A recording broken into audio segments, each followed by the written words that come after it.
this next one we're going to do is the meat whistle. Okay. So you guys will you'll need your 90-degree jig hook that's in the packet that I gave you guys. And also, out of the packet, you'll need your squirrel, the rubber legs, and the bronze braid material. On this one, we're going to do a size medium cone head on it, either a brass or a tungsten, whatever you happen to have. I've got some extras with me if anybody needs one. I got some if anybody needs them. Okay. I do too. My larges are the same size as your mediums. Okay. Well, there you go. All right, so we always knew you exaggerated size. yeah. These are so old. So what I'm going to do on this one is, this is another John bar pattern. So you'll put your cone on first and kick it towards the back. And then I start the thread right behind the eye as it starts to come up. I'm going to build a little bump right here. And what this is doing is it's just helping hold the cone in place. What thread are you using? I'm sorry. This one I'm doing a 140 just for the bump, and then I'll tie it with a 70. So but you can... Black or brown? This is brown, but you can do this with the 70 in there too, either with a brown thread, olive, orange, whatever color meat whistle you're doing. So I'm just building up a little bit of a bump here. And then occasionally I'll push that cone forward and see if it starts catching yet. And as soon as I feel it start to kind of catch on, then I'll stop building up bulk in the back, and then I'll come right into the front of it. So it's almost there. So this is why it's really good to have the 140, because it doesn't take nearly as long to build that bump up.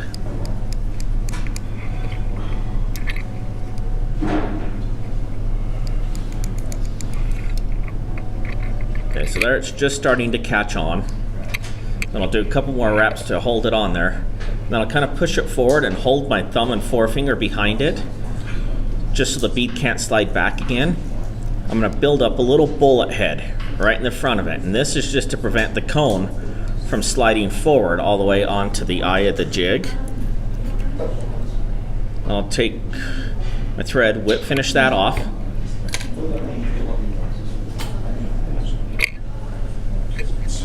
And then take just a little bit of super glue or head cement, wherever I stuck mine.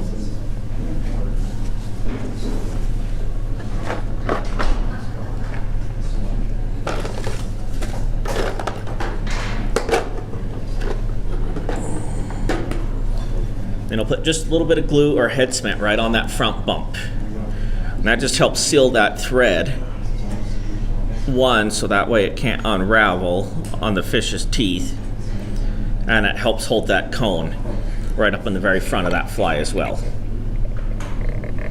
So I'll take that cone and I'll shove it right up to that little bump that I just put on there.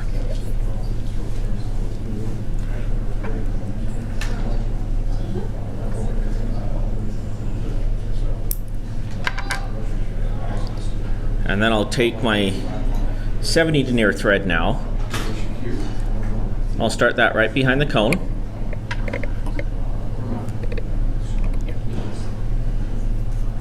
And I'll take just a little piece of like gold wire,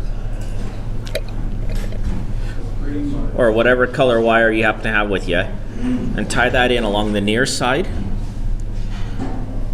And then take this braid material,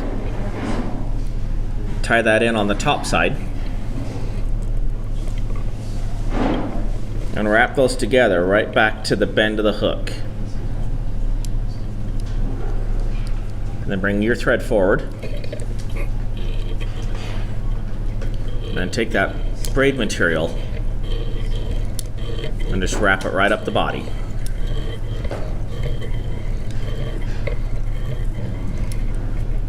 And I do it right up to the back of the cone, and then tie it off.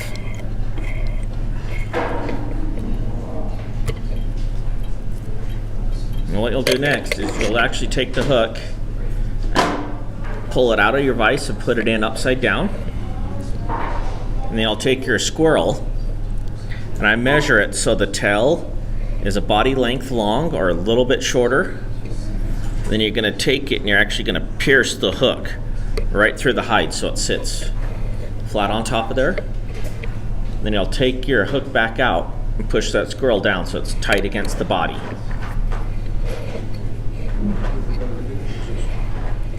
And then pull it up so it sits right on top of everything. Well, split the hairs back a little bit right behind the cone here. And I'll take that squirrel and tie it off right behind the cone.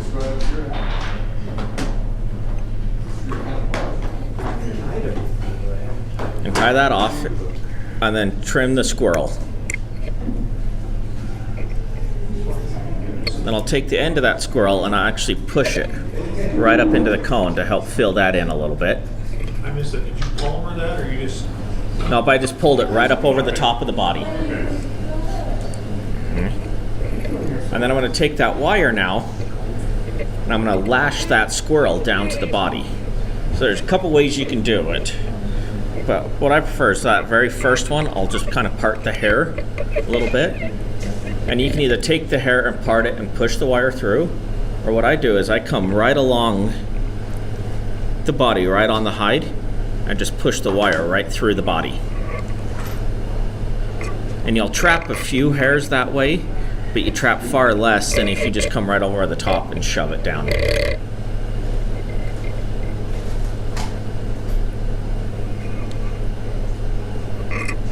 Let's do that in about 3 or 4 places.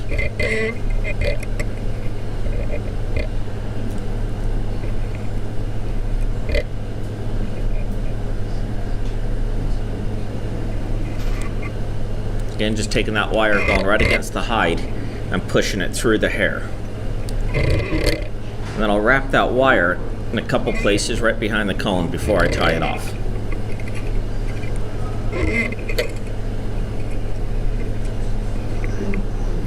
And this one's a size 2 hook.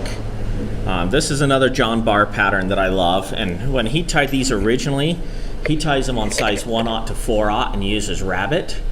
And he developed this fly as the fly rod version of the jig and pig for bass. I generally tie mine on size 1 and 2 and use squirrel, using all the exact same techniques, everything. Gives me a lot thinner profile and smaller body. Use this a lot in smaller stillwater lakes. It's really effective for me on Daniels Reservoir in the fall, especially right around October is when I do the best. And I'll go out in about 15-20 feet of water and put this on an intermediate sink line right in the middle of the lake and strip it right through the middle of the water column. I don't bounce it across the bottom or anything like that to imitate the crawdads like they're designed for. I don't know if they're taking it as a crawdad that swim in, or if they take it as a trout or like a little minnow or what, but an olive and the orange are really effective in October on Daniels. So then you'll take that hook and you'll put it back down. And especially on these, it's critical if you're using the Gamakatsus to keep your hook point down as much as you can, because you'll just stab the hell out of yourself if you don't.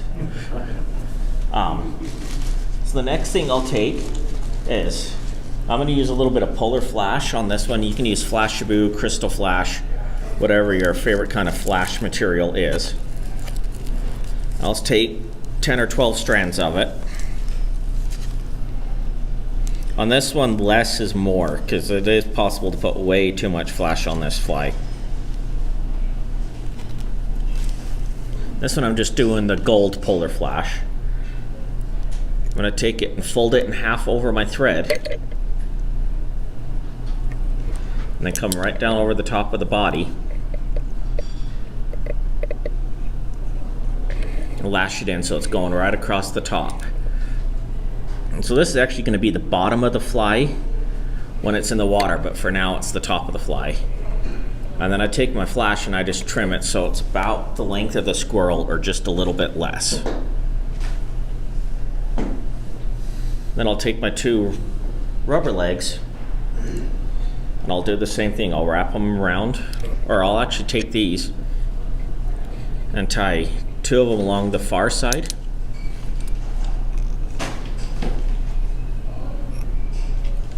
And then I'll bring them up underneath the fly to the near side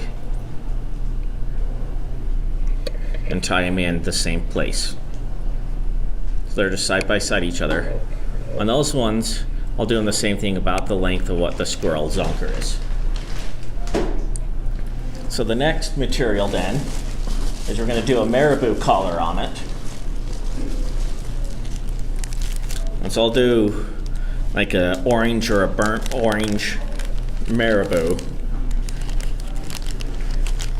Now you can do it with brown if you've got brown or whatever color the main body is. You're just kind of imitating the same color scheme throughout the fly. So if I'm doing the olive ones, I'll do olive legs and an olive flash, things like that.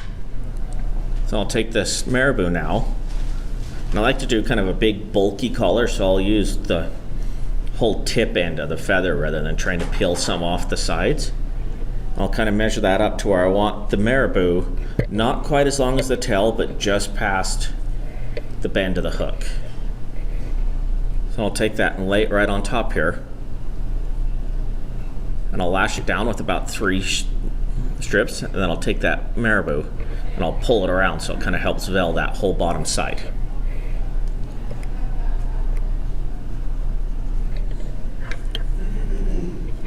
Take it and cut it off. And then you can either take your hook out and invert it again, or if you got a rotary, just flip your vise over. So you got your hook point up now, so this is where it's really good to be cautious.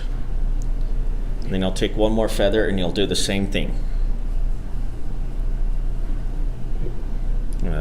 And this one, you can have it just a little bit longer, but you don't want it super long. Again, you'll just hold it in with 3 wraps, and then take that marabou and just kind of wrap it around, so it kind of veils around everything.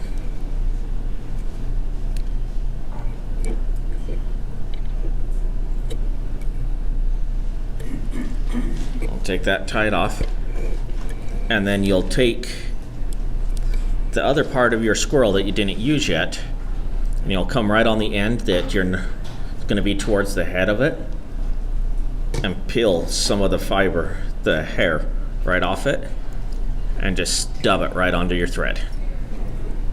So we're going to do a dubbed head on here just to cover up the whole tie-in area. So this is one that you can use if you want to do kind of a hot spot on it. You can do a little bit different color dubbing, or if you don't want to keep using all the squirrel hair off this, you can, if you got a package of squirrel dubbing, you can do that. You can do rabbit dubbing, anything like that. But in the original pattern, he just called for it to come right off the strip.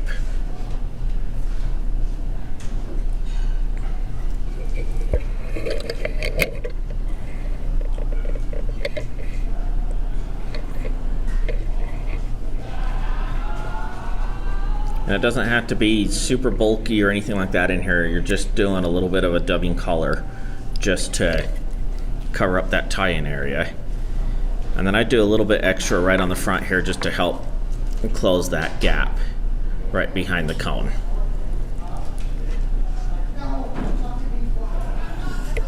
Yeah, that's perfect.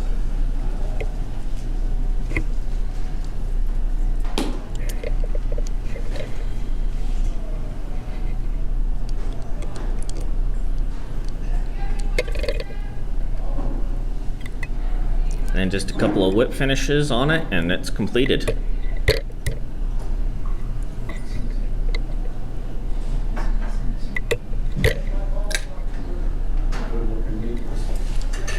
Okay. So that's the completed fly, and it's a little bulky and matty right now, but once this thing gets wet, it'll really slim down and takes on a real good profile. And you can do it in just about any color scheme you want.